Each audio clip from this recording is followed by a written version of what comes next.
गोपाल एक गांव में चाय की छोटी सी दुकान चलाता था। राम गोपाल के घर में उसके अलावा उसका एक बेटा भी था। दोनों लोगों के लिए चाय की दुकान की कमाई काफी थी। राम गोपाल की बीवी का कुछ ही समय पहले देहांत हो गया था।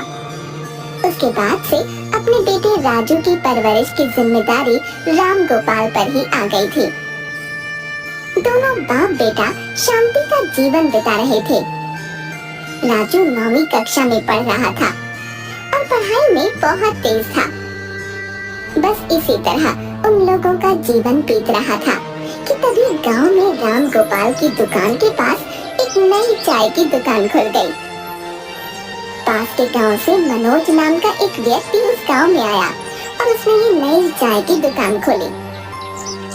राम गोपाल ज्यादा लालची नहीं था, इसलिए उसे अपनी दुकान के पास एक और दुकान खोलने का कोई खास दुख नहीं हुआ। राम गोपाल अपनी दुकान पर ग्राहकों से बहुत अच्छी तरह पेश आता था।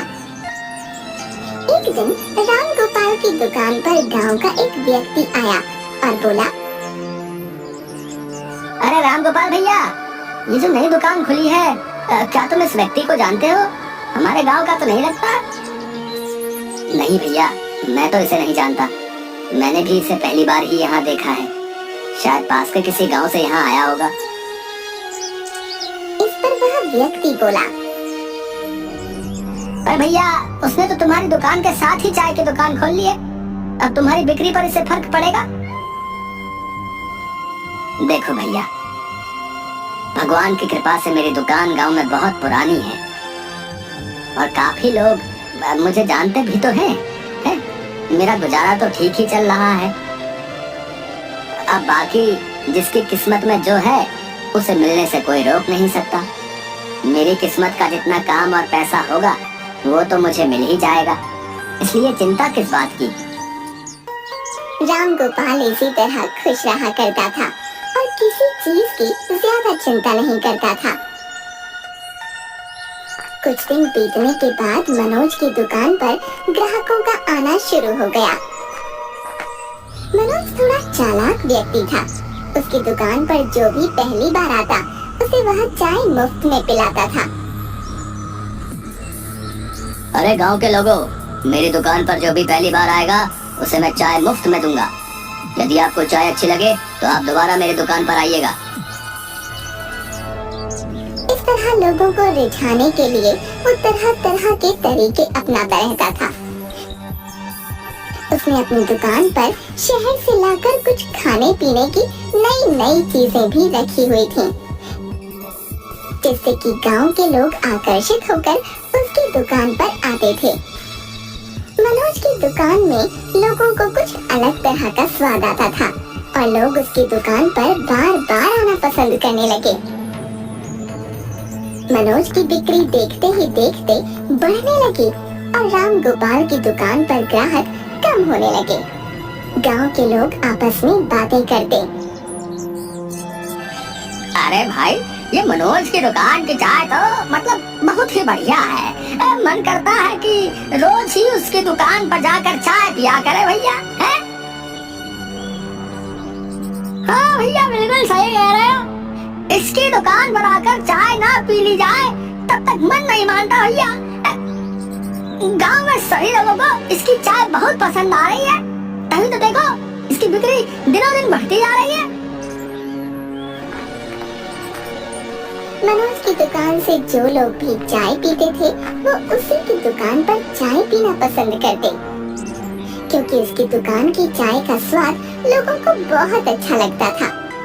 देखते ही देखते राम गोपाल की दुकान की बिक्री कम होने लगी।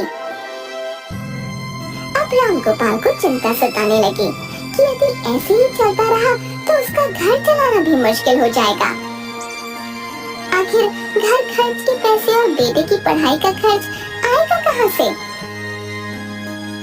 राम गोपाल काफी चिंतित रहने लगा। इसी चिंता में वह एक दिन घर पर उदास बैठा कुछ सोच रहा था। तभी उसका बेटा राजू वहाँ आता है और कहता है, क्या हुआ पिताजी, आप ऐसे उदास क्यों बैठे हैं? कोई परेशानी है तो मुझे बताइए। नहीं बेटा, कोई परेशानी नहीं है, तुम चिंता मत करो। राम गोपाल राजू से कुछ नहीं कहता,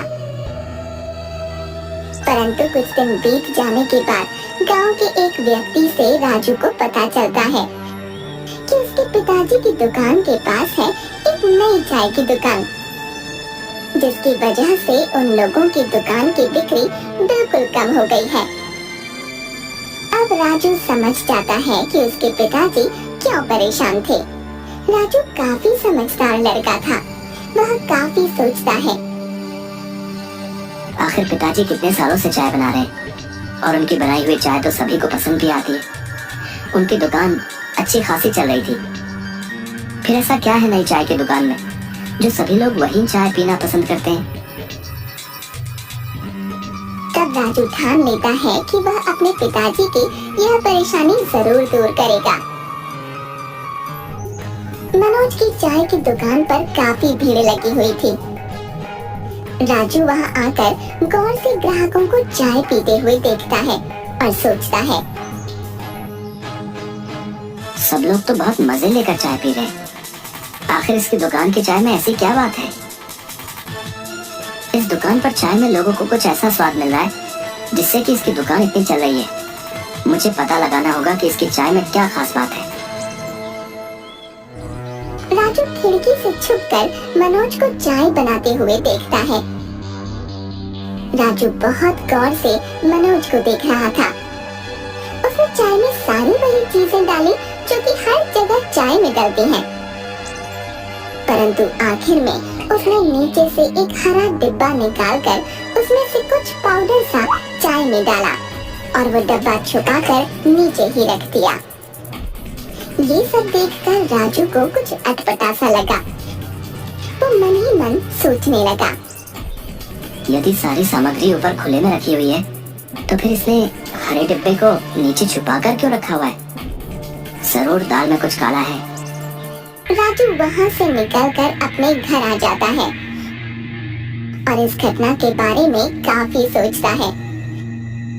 राजू के स्कूल का टीचर रमाकांत बहुत ही अच्छा था और वो राजू से बहुत प्यार करता था। राजू अपने टीचर की मदद लेने की सोचता है और उन्हें सारी बात बताता है। सारी घटना सुनने के बाद रमाकांत राजू से कहता है, राजू, तुमने जो सब कुछ मुझे बताया वो कुछ अटपटा तो लग रहा है, परंतु बिना सबूत के हम उस व्यक्ति पर किसी भी तरह का कोई इल्जाम नहीं लगा सकते। तुम एक काम करो, अपना मोबाइल ले जाकर वहीं छुपकर उसका एक वीडियो बना लो। यदि हमारे पास सबूत होगा तो हम उसे पकड़वा सकते हैं। जी सर, आप बिल्कुल ठीक कह रहे हैं, मैं कल ही छुपकर उसका वीडियो बना लूंगा। अगले दिन राजू पूरी तैयारी के साथ मनोज की दुकान पर जाता है और वही खिड़की के पास छुपकर खड़ा हो जाता है। मनोज की दुकान पर ग्राहकों की इतनी भीड़ होती है कि उसे कुछ पता नहीं चलता कि कोई उसे छुपकर देख रहा है। वह रोजाना की तरह ही चाय बनाने में व्यस्त था। पहले दिन की तरह ही मनोज ने चाय बनाने के बाद नीचे से हरा डब्बा निकालकर चाय में कुछ डाला और वो डिब्बा छुपाकर वहीं रख दिया। इस सारी घटना का वीडियो राजू ने बना लिया और वैसे ही अपने टीचर के पास गया। सर देखिए, मैंने वीडियो बना लिया है। आप ध्यान से देखिए कि मनोज इसमें छुपकर डिब्बे से क्या निकाल रहा है। रमाकांत उस वीडियो को ध्यान से देखते हैं और कहते हैं, हाँ राजू, तुम ठीक कह रहे थे, कुछ ना कुछ तो गड़बड़ है। जिस तरह से यह डिब्बा इतने नीचे छुपा कर रखा हुआ है, पर राजू इसमें दिख नहीं रहा कि वो क्या चीज है। जब तक हमें ये पता नहीं चल जाता कि वो कोई गलत चीज है, तब तक हम किस तरह उसे पकड़वा सकते हैं। देखने में तो ऐसा ही लग रहा है कि जरूर कोई ना कोई गलत चीज है। हमें पक्के सबूत के लिए वो पाउडर हासिल करना होगा। यदि तुम हिम्मत दिखाओ तो ये काम हो सकता है। तुम उसकी दुकान पर जाकर मनोज की नजर से बचकर वो पाउडर का सैंपल ले आओ। पहले हम उसकी जांच करा लें। यदि कुछ गड़बड़ हुई तो हम कल ही पुलिस को लेकर पूरी तैयारी के साथ मनोज की दुकान पर जाएंगे और सारी बात का खुलासा करेंगे। राजू सारी बात समझ जाता है और अपने टीचर से कहता है, ठीक है सर, जैसा आप कह रहे हैं मैं वैसा ही करता हूँ। इस काम को बहुत होशियारी और चालाकी से करना होगा, परंतु उसका भांडा फोड़ने के लिए मैं कोई भी रिस्क लेने को तैयार हूँ। अगले ही दिन राजू अपनी वेशभूषा थोड़ी सी बदलकर मनोज की दुकान पर पहुंच जाता है ताकि मनोज उसे पहचान न सके। उसकी दुकान पर काफी भीड़ होने के कारण राजू काफी देर इंतजार करता है और जैसे ही मनोज बाहर ग्राहकों से पैसे लेने में व्यस्त होता है, तुरंत ही राजू उस डिब्बे में से थोड़ा सा पाउडर निकालकर रुमाल में रखकर उसे अपने थैले में रख लेता है।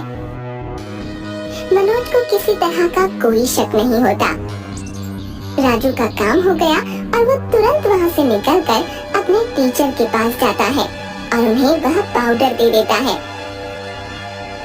पाउडर की जांच करने पर पता चलता है कि वह नशे का पदार्थ है। बस फिर क्या था, अब तो सबूत मनोज के खिलाफ था। उसे अपराधी घोषित करना मुश्किल नहीं था। अगले दिन राजू अपने टीचर रमाकांत और पुलिस के साथ मनोज की दुकान पर पहुंच जाता है। मनोज अचानक पुलिस को वहां देखकर काफी घबरा जाता है और उनसे कहता है, अरे साहब, आइए आइए बैठिए, मैं आपके लिए बढ़िया सी चाय बनाता हूँ। अरे नहीं भाई, हमें कोई चाय वाय नहीं पीनी, हम तुम्हारी दुकान की तलाशी लेने आए हैं। मेरी दुकान की तलाशी? पर क्यों? भला एक गरीब से चाय वाले की दुकान पर ऐसा क्या है जिसकी तलाशी आप लेना चाहते हैं?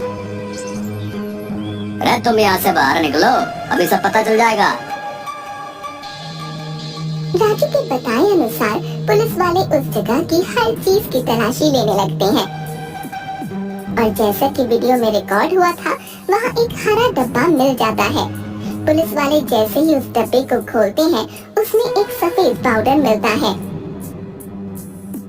अरे ये क्या है? इसको देखने से तो ऐसा लग रहा है कि ये कोई नशे का पाउडर है। अरे दुकान पे क्या रखा है ये? आखिर चाय की दुकान पर इस पाउडर की क्या जरूरत है भाई? जी जी जी, ये कुछ नहीं है, कुछ नहीं है। कुछ लोगों को चीनी की चाय पसंद नहीं आती, तो ये पाउडर मैंने इसीलिए रखा हुआ है। हाँ। पुलिस वालों को समझ आ जाता है कि मनोज झूठ बोल रहा है। अरे इस पाउडर को हम जांच के लिए लैब में आगे भेजेंगे, तुम्हारे झूठ और सच का पता जल्दी चल जाएगा। पुलिस वाले मनोज को हिरासत में ले लेते हैं और उसकी दुकान पर ताला लगाकर मनोज को अपने साथ ले जाते हैं। उस पाउडर की पुलिस द्वारा जांच होने पर पता चलता है कि वह नशे का पाउडर है, जिसके सेवन से धीरे धीरे लोगों को उसकी लत लग जाती है और फिर जब तक वह न लिया जाए, शरीर में बेचैनी सी महसूस होती है।